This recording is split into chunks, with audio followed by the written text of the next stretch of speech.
आप देख रहे हैं देश लाइव, देश की आवाज। अस्सलाम वालेकुम, आदाब, नमस्कार, सत श्री अकाल। देश लाइव में आपका स्वागत है। मैं हूं सहल कुरैशी। दोस्तों, क्या समय का चक्र घूमकर बीजेपी और मोदी के लिए चक्रव्यूह बन चुका है? यह सवाल इसलिए उठ रहा है क्योंकि आप लोगों को याद होगा 2014, 2013, 14 और 2019 के चुनाव का वक्त याद करिए, जब राहुल गांधी, अखिलेश यादव और विपक्ष के कई नेता जब कहीं रैलियां करते थे या कहीं जाया करते थे तो वहां मोदी मोदी के नारे लगा करते थे। बीजेपी के नेता और नरेंद्र मोदी खुद काफी खुश हुआ करते थे इन चीजों को देखकर। और जो मीडिया के लोग हैं भाई बंधु, वो ऐसे वीडियोस को ले लेकर खूब टीआरपी लूटा करते थे। लेकिन अब ऐसा लग रहा है कि चक्रव्यूह जो है वो घूमकर चक्रव्यूह बन चुका है बीजेपी के लिए, नरेंद्र मोदी के लिए। अब देखिए, स्मृति ईरानी को, मोदी जी की सबसे करीबी मंत्री, अमेठी से चुनाव लड़ी। 2019 में राहुल गांधी को उन्होंने हराया वहां से। प्रियंका गांधी ने सवाल पूछा कि भाई राहुल गांधी का, प्रियंका गांधी का, गांधी परिवार का तो फिर भी अमेठी से, रायबरेली से पुराना नाता है, 50-100 साल पुराना नाता है। स्मृति ईरानी का क्या नाता है कि वो अमेठी आ गई लड़ने के लिए? कहीं और से भी लड़ सकती थी। ये प्रियंका गांधी ने सवाल उठाया था। बहरहाल वो एक अलग बात है, लेकिन आपको एक वीडियो में दिखा रहा हूं कि स्मृति ईरानी आज अमेठी में पहुंची थी एक भंडारे में हिस्सा लेने के लिए। भंडारा था, लोग खा रहे थे, हलवा पूरी मजे ले रहे थे। जब स्मृति ईरानी स्टेज पर पहुंची तो स्टेज पर स्मृति ईरानी के सामने ही, जनता में से नहीं, स्टेज पर बैठे हुए लोगों ने ही अखिलेश यादव और इंडिया गठबंधन के और राहुल गांधी के नारे लगाना शुरू कर दिया। और यह पहला मौका नहीं है, इससे पहले कई जगहों पर हुआ है इस तरह का। ये इसी 2024 के लोकसभा चुनाव के दौरान कई जगहों पर लोगों ने साफ बीजेपी की रैली में कहा कि हम तो राहुल गांधी को वोट देंगे। राहुल गांधी के नारे लगे। स्मृति ईरानी के साथ जो हुआ अमेठी के अंदर, उस पूरे वीडियो को आप पहले देखिए।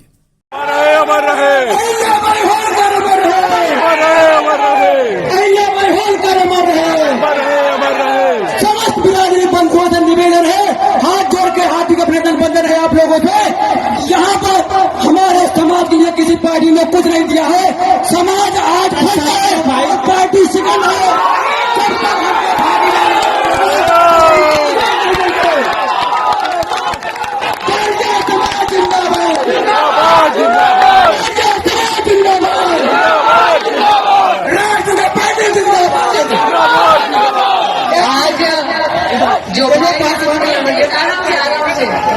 जो भाई ये मंच पर बोल गए वो शायद ये जानते नहीं कि अहिल्याबाई होलकर जी की पालकी इंदौर में उठाने वाली स्मृति ईरानी है।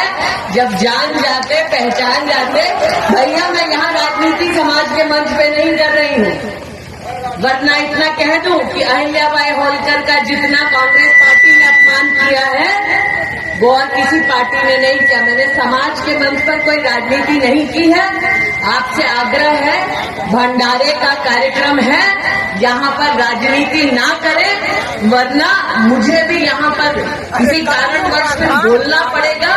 समाज का सम्मान करें, भंडारे का सम्मान करे और संस्कार का सम्मान। तो देखा दोस्तों आपने किस तरीके से स्मृति ईरानी के सामने अखिलेश यादव को इंडिया गठबंधन के नारे वहां पर लगे। अखिलेश यादव जिंदाबाद, इंडिया गठबंधन जिंदाबाद, अहिल्याबाई जिंदाबाद, इस तरह के वहां पर नारे लगे।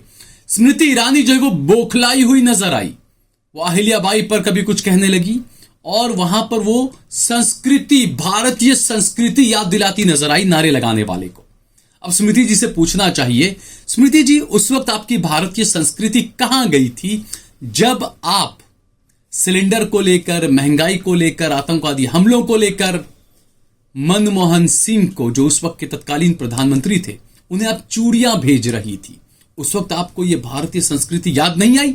जो आज आप अमेठी में आपके खिलाफ जब नारेबाजी हुई तो आपको भारतीय संस्कृति याद आ गई। आप उस युवा को संस्कृति का पाठ पढ़ाने लग गई। तो इससे लोगों को समझ जाना चाहिए कि इनकी कथनी और करनी में कितना अंतर है। ये लोग क्या किया करते थे? तत्कालीन प्रधानमंत्री को गूंगा बुढ़ा कहते थे, रेनकोट पहनकर नहाने वाला कहते थे, क्या कुछ नहीं कहते थे, रोबोट तक कहते थे। सोनिया गांधी का गुलाम भी कहते थे। उस वक्त इन्हें कोई भारतीय संस्कृति या कुछ याद नहीं आया, लेकिन जब ये समय का चक्र घूमकर इनके लिए चक्रव्यूह बन गया तो इन्हें ये तमाम चीजें अब याद आने लगी है। दोस्तों, अमेठी में मुकाबला क्या होगा देखना होगा। कई लोग कह रहे हैं कि राहुल गांधी भले हार गए थे इनसे, लेकिन अब स्मृति ईरानी राहुल गांधी के पीए से हारेंगी। ये लोग कह रहे हैं, अभी तो 4 जून को ही पता चलेगा क्या है, लेकिन हालात बहुत अच्छे नजर नहीं आ रहे हैं। जो खबरें आ रही है 4 चरण के चुनाव के बाद, राहुल गांधी ने आगाही की थी कि नरेंद्र मोदी रो देंगे, अब देखना कुछ ही टाइम के अंदर। तो आज वो दिन भी आ गया कि नरेंद्र मोदी रो दिए। राहुल गांधी जो बोलते हैं वो सच साबित होता है। राहुल गांधी ने कोरोना के लिए जो बोला था सच साबित हुआ। राहुल गांधी ने महंगाई के लिए बोला था, बेरोजगारी के लिए बोला था, वो भी सच साबित हुआ। तो राहुल गांधी ने जब जो बातें कही है वो सच साबित हुई है। भले ये उनको पप्पू करने का और पप्पू साबित करने में लगे हुए थे, लेकिन आज हकीकत यह है कि जिसे इन्होंने पप्पू करार दिया वो इनके लिए सबसे बड़ा सिरदर्द बनकर आज 2024 के चुनाव में सीना तान कर खड़ा है। दूसरा, वाराणसी में नरेंद्र मोदी ने आज वहां से नामांकन पत्र दाखिल किया, लगातार तीसरी मर्तबा। और नरेंद्र मोदी के सामने श्याम रंगीला, जो एक कॉमेडियन आप कहें उन्हें कि वो नरेंद्र मोदी की मिमिक्री करते थे, अक्सर उनका आवाज वगैरह सब निकालना, नरेंद्र मोदी मोर को दाने खिलाते थे तो वो भी पहुंच जाते थे दाने खिलाने, और इस तरह की तमाम वो एक्टिंग है नरेंद्र मोदी जैसी किया करते थे। श्याम रंगीला उनका नाम है। तो श्याम रंगीला वाराणसी पहुंचे नरेंद्र मोदी के खिलाफ नामांकन दाखिल करने के लिए। उन्होंने कहा, ऐलान किया कि मैं नरेंद्र मोदी के खिलाफ वाराणसी से चुनाव लड़ूंगा। अब वो पहुंच तो गए वाराणसी, लेकिन उन्हें नामांकन दाखिल नहीं करने दिया गया। यह आरोप खुद श्याम रंगीला ने लगाए हैं।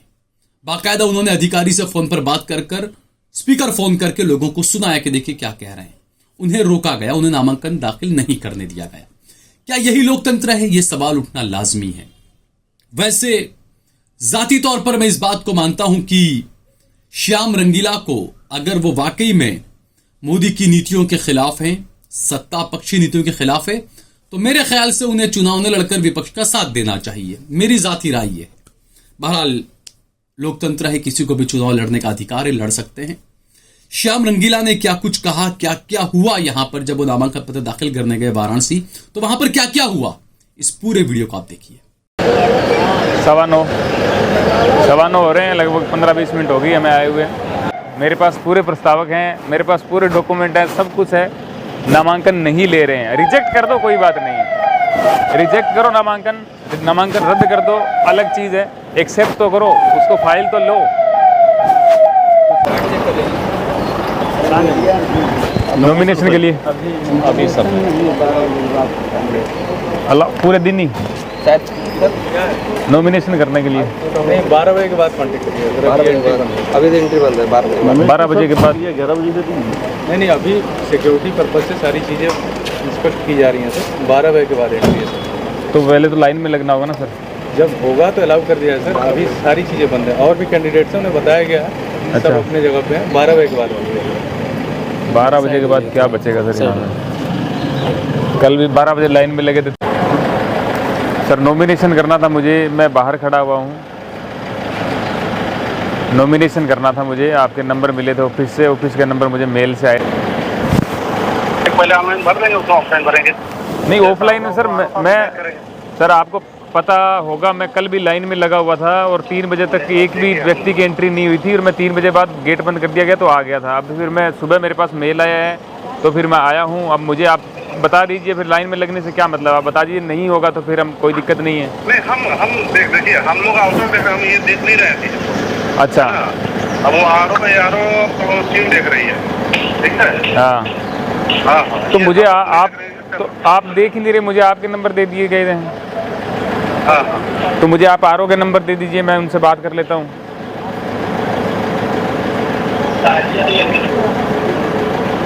काट दिया गया है।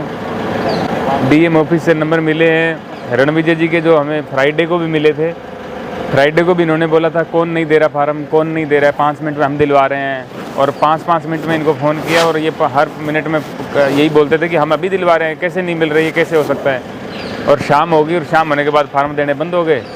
और अभी ऑफिस से नंबर मिले हैं रणविजय जी के, और रणविजय जी कह रहे हैं मेरी इसमें कोई ड्यूटी नहीं है, मैं जो है हुई नहीं इसमें, और वो आरओ देखते हैं। आरओ के नंबर मांगे तो फ़ोन काट दिया है।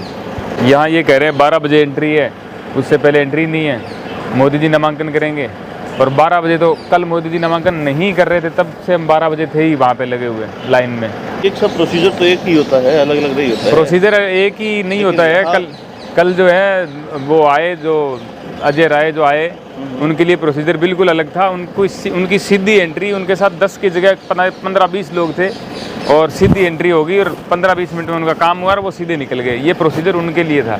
तो प्रोसीजर क्या है, यहाँ पे 2 भागों में बंटा हुआ है। एक तो उनके लिए जिनका नॉमिनेशन इन्होंने लेना है, इनको पहले ही पता है इनका नॉमिनेशन लेना, उनके लिए प्रोसीजर अलग है। और एक हमारा प्रोसीजर है जो इनको लाइन में लगाना है और इनका नहीं लेना है, किसी भी तरीके से नहीं लेना है। कल तरीका इतना खतरनाक देखा है, पूरे देश ने देखा है। अंदर कैमरा अलाउ नहीं होता, कुछ रिकॉर्डिंग अलाउ नहीं होती, नहीं तो मैं वो मंजर दिखाता, वो हाल दिखाता कि क्या हाल अंदर हो रखा है। और आज भी हम आए हुए हैं तो आज भी यही सीन है पूरा।